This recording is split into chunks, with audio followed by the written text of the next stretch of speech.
Bismillahirrahmanirrahim. Assalamualaikum warahmatullahi wabarakatuh. Sahabat Latahzan yang dimuliakan Allah, pada kali ini saya akan membagikan sebuah kisah tentang akhir penyembah berhala, wafat dalam keadaan beriman. Abdul Wahid bin Zaid berkata, ketika itu kami naik perahu, angin kencang berhembus menerpa perahu kami, sehingga kami terdampar di suatu pulau. Kami turun ke pulau itu dan mendapat seorang laki-laki sedang terdiam menyembah patung. Kami berkata kepadanya, di antara kami para penumpang perahu ini tidak ada yang melakukan seperti yang kamu perbuat. Dia bertanya, kalau demikian apa yang kalian sembah? Kami menjawab, kami menyembah Allah. Dia bertanya, siapakah Allah? Kami menjawab, Zat yang memiliki istana di langit dan kekuasaan di muka bumi. Dia bertanya, bagaimana kamu bisa mengetahuinya? Kami menjawab, Zat tersebut mengutus seorang Rasul kepada kami dengan membawa mukjizat yang jelas. Maka Rasul itulah yang menerangkan kepada kami mengenai hal itu. Dia bertanya, apa yang dilakukan Rasul kalian? Kami menjawab, ketika beliau telah tuntas menyampaikan risalahnya, Allah SWT mencabut ruhnya. Kini utusan itu telah meninggal. Dia bertanya, apakah dia tidak meninggalkan sesuatu tanda kepada kalian? Kami menjawab, dia meninggalkan kitabullah untuk kami. Dia berkata, coba kalian perlihatkan kitab suci itu kepadaku. Kemudian kami memberikan mushaf kepadanya. Dia berkata, alangkah bagusnya bacaan yang terdapat dalam mushaf itu.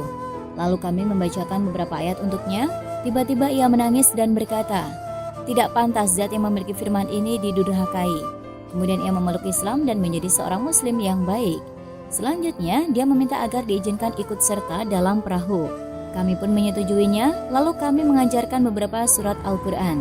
Ketika malam tiba, sementara kami semua berangkat tidur, tiba-tiba dia bertanya, wahai kalian, apakah zat yang kalian beritakan kepadaku itu juga tidur? Kami menjawab, dia hidup terus, maha mengawasi dan tidak pernah ngantuk atau tidur. Dia berkata, ketahuilah, adalah termasuk akhlak yang tercela bila mana seorang hamba tidur nyenyak di hadapan tuannya. Dia lalu melompat, berdiri untuk mengerjakan sholat. Demikianlah kemudian ia qiyamul lail sambil menangis hingga datang waktu subuh. Ketika sampai di suatu daerah, aku berkata kepada kawan-kawanku, laki-laki ini orang asing, dia baru saja memeluk Islam, sangat pantas jika kita membantunya. Mereka pun bersedia mengumpulkan beberapa barang untuk diberikan kepadanya. Lalu kami menyerahkan bantuan itu kepadanya. Seketika saja ia berkata, apakah ini? Kami menjawab, sekedar infak kami berikan kepadamu. Dia berkata, subhanallah, kalian telah menunjukkan kepadaku suatu jalan yang kalian sendiri belum mengerti.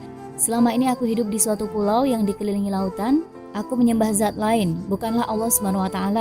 Sekalipun demikian, dia tidak pernah menyanyiakan aku.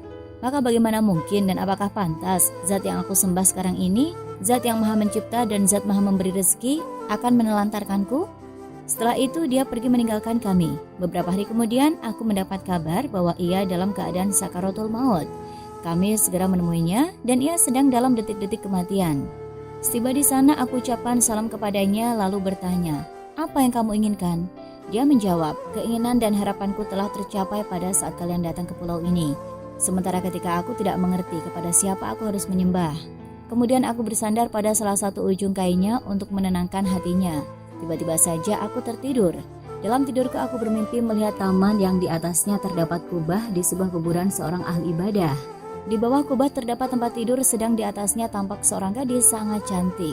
Gadis itu berkata, demi Allah, segeralah mengurus jenazah ini, aku sangat rindu kepadanya. Maka aku terbangun dan aku dapati orang tersebut telah mati. Lalu aku mandikan jenazah itu dan aku kafani. Pada malam harinya, saat aku tidur, aku memimpikannya lagi.